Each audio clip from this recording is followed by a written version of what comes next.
humble women in the security sector. Good afternoon. I would like to take this opportunity to welcome you to the presidency this afternoon, after your humble request to His Excellency to grant you audience. I would also like to congratulate WISA for your 5th anniversary celebrations, which are still continuing. As an indication towards his commitment in promoting gender equality and women's empowerment, His Excellency graciously approved the request to have an audience with you, which is why you're here today. To this end, I would like to invite the President of WISA to make a statement on behalf of women in the security sector.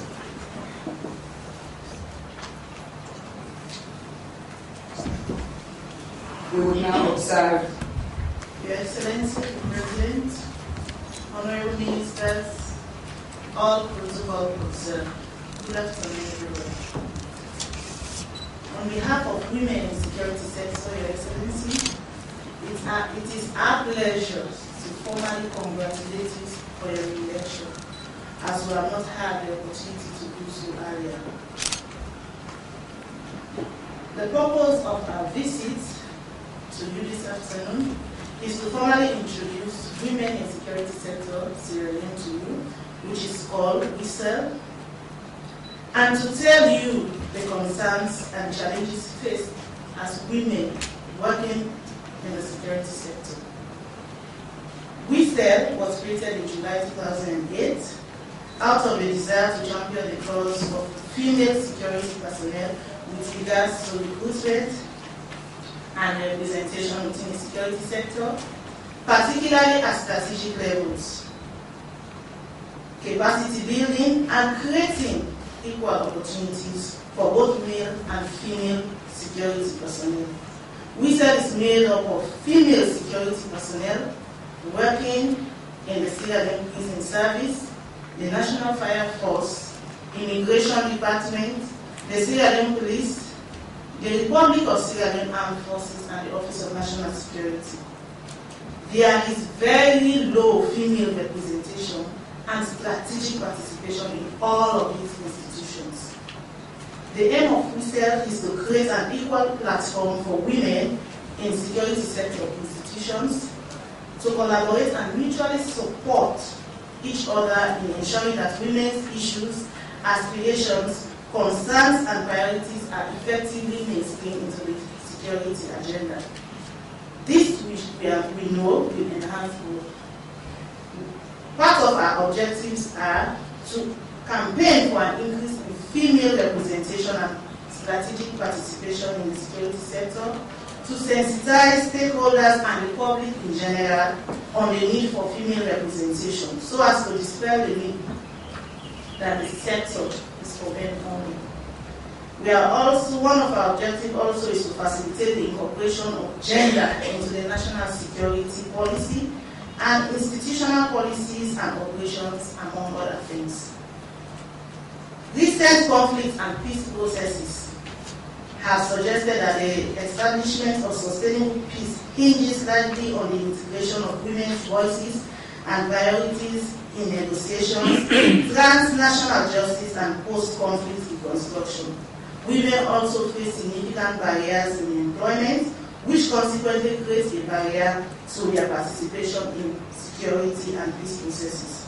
All over the world, the security sector is seen as a male-dominated world, a no-go area for most women. But significant and desperate efforts have been made to change that perception and myth. In Sierra Leone, we are experiencing the same stereotypes. This is why we, as we said, are proud of you, Your Excellency, especially when you pledge your commitment and support in promoting gender equality, as evident in your commitment of the 30% quota pronouncement you made for women.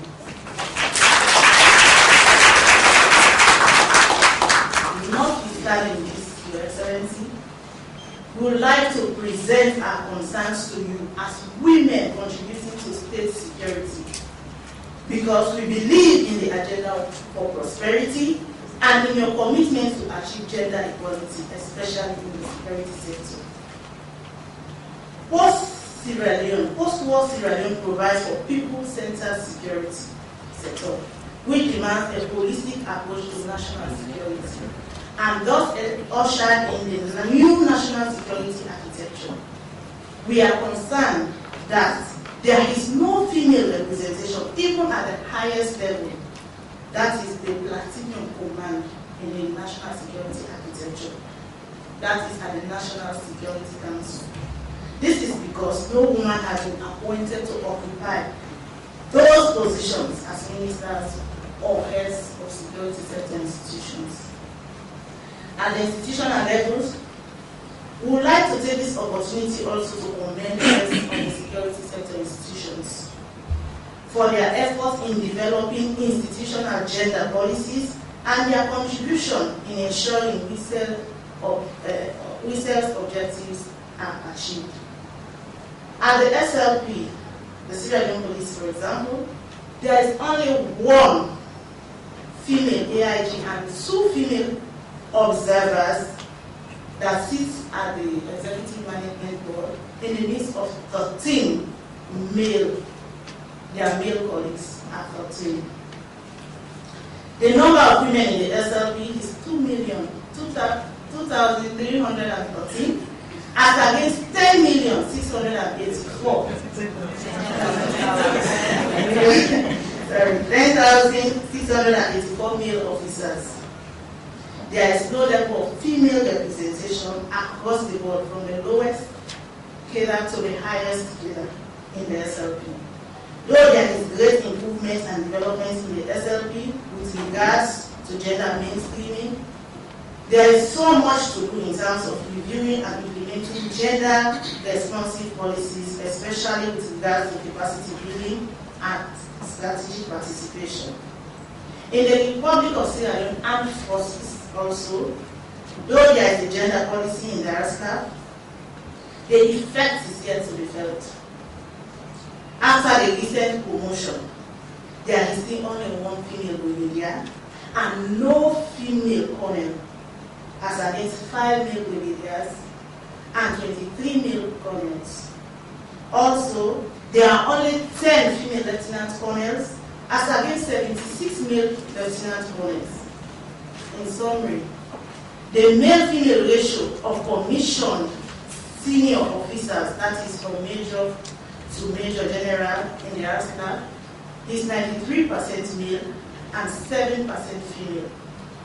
Commissioned junior officers, that is from second lieutenant to captain, is 94% male and 6% for female.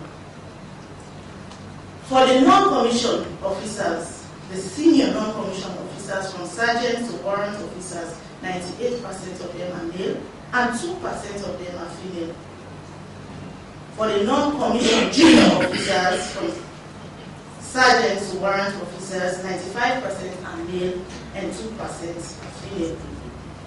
In total, the female percentage in the ARSCAP ranges from 3.8% to 4%. In addition to the low female representation and strategic participation in the security sector, we are concerned that there is a very huge gap between the only female brigadier and the 10 female lieutenant colonels. To make matters worse, most of these women, the lieutenant colonel, will be proceeding on retirement at the end of this year at age 55.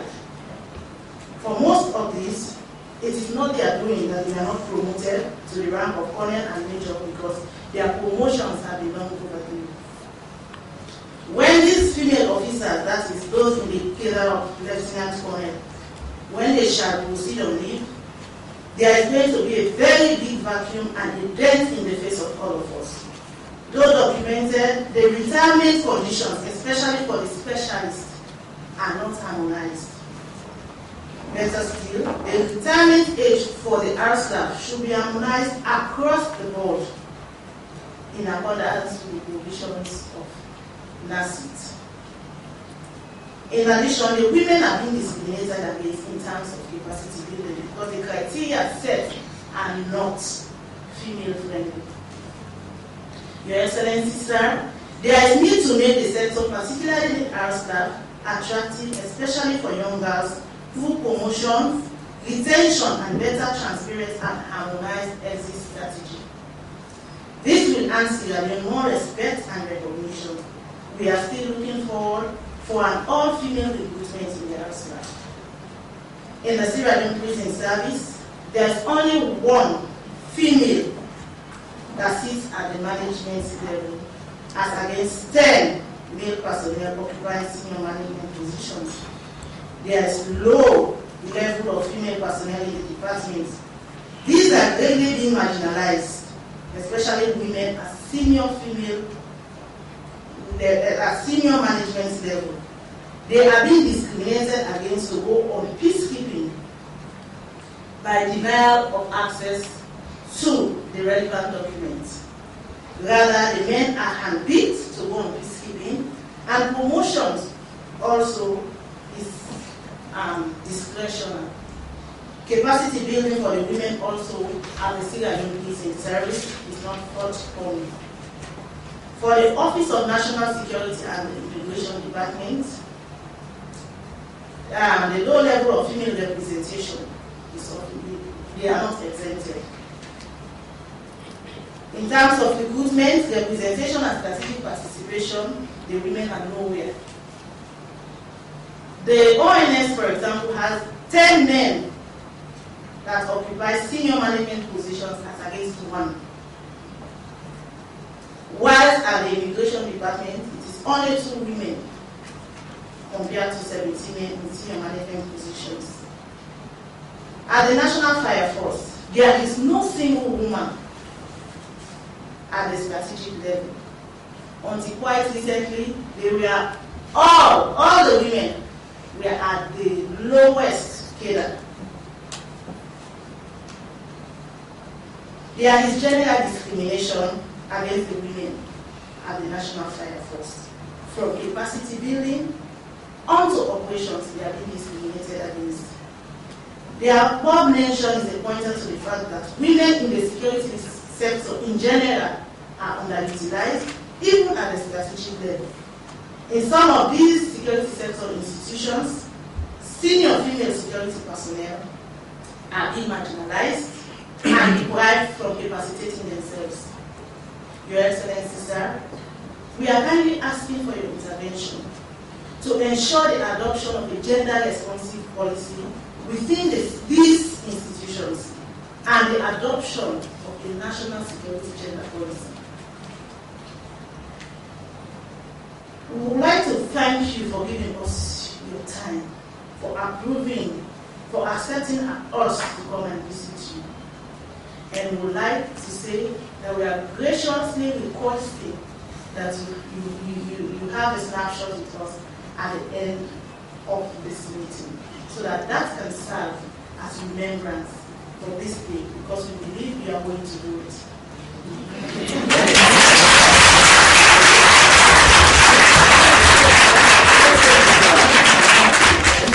Let me end by thanking you for granting us audience and miss your visit today. Thank you, Your Excellency, for listening to us.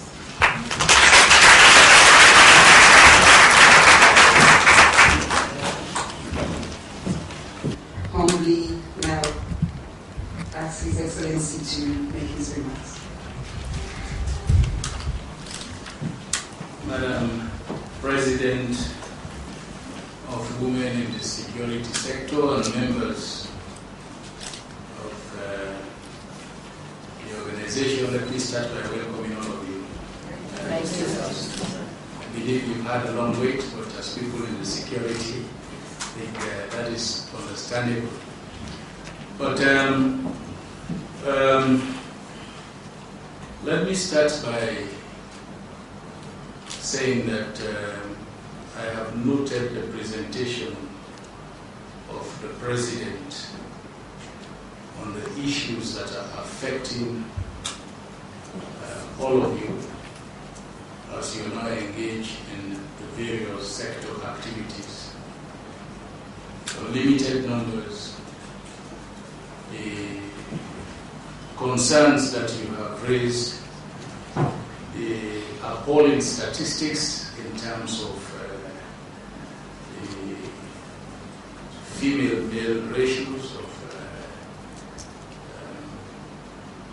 people that are engaged in the various sectors. But let me say that I have noted the presentation.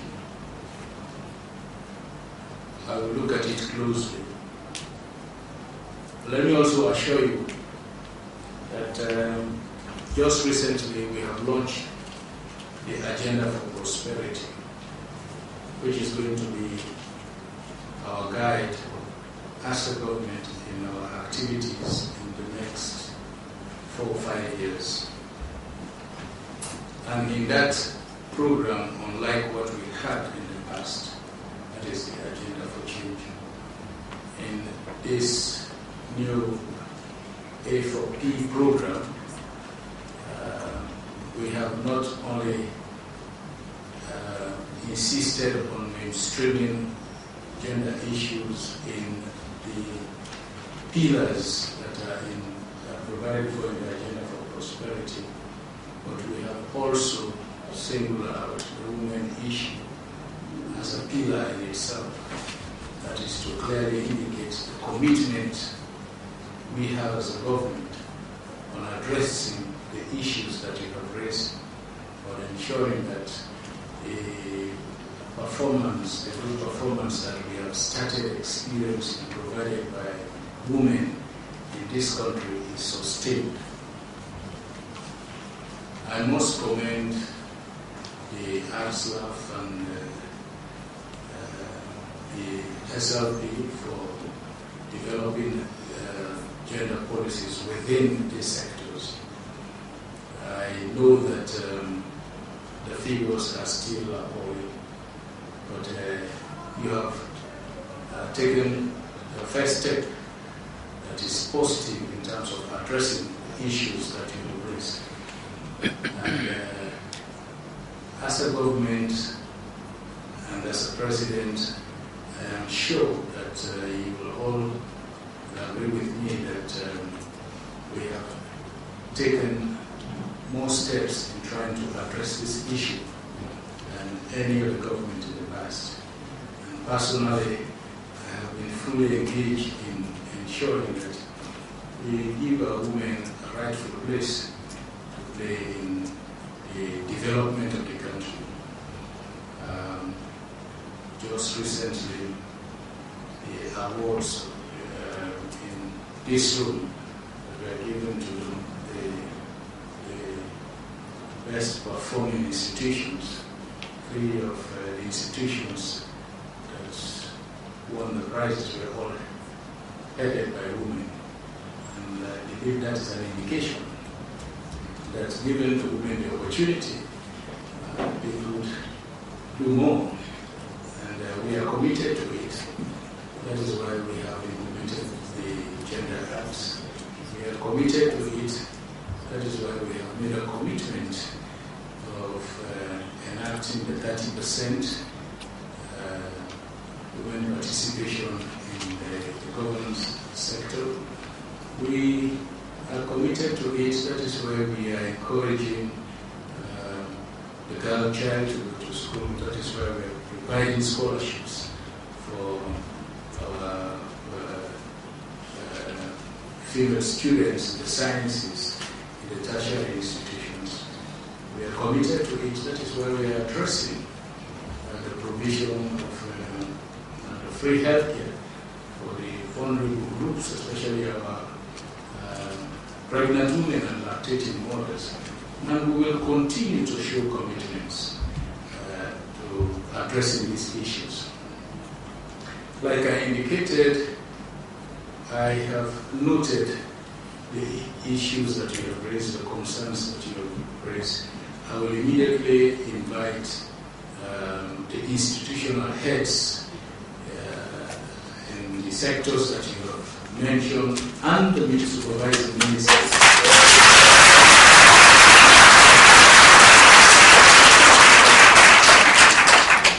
and the supervising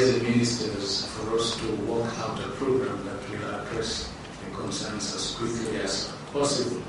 On the issue of retirement age, yes, I think it is only fair for us to look at tying it up with the general public sector retirement.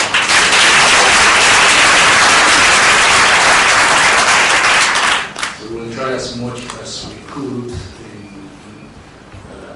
shortly to ensure that we effect that. But I must say that you are preaching to somebody that is convinced that you have a role to play, an important role to play. You are preaching to somebody who is already providing space for women's participation.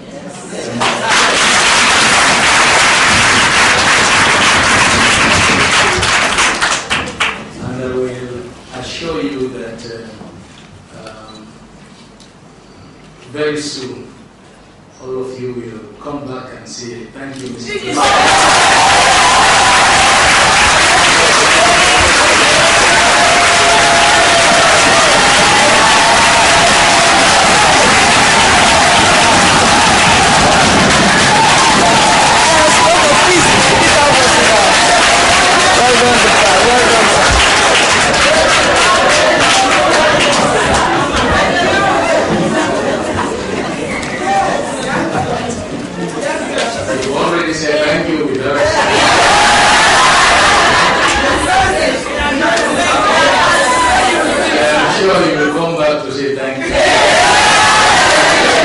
Having said that, let me once more thank you very much and wish you all the very best in various sectors, and to assure you that this government will address the concerns that you raised.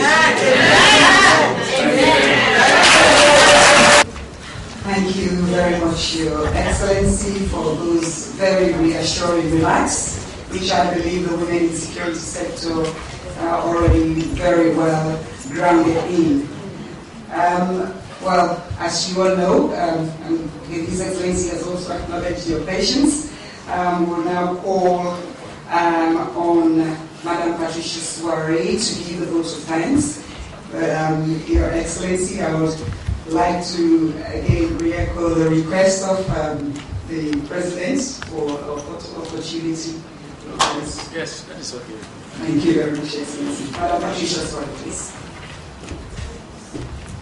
Your Excellency, the President, Dr. Agnes Baikoroma, all other protocols observed, good afternoon. My humble task this afternoon is to give the vote of thanks on behalf of WISEL, that is, Women in Security Sector Sierra Leone. We thank God for giving us the opportunity for having a successful meeting with you.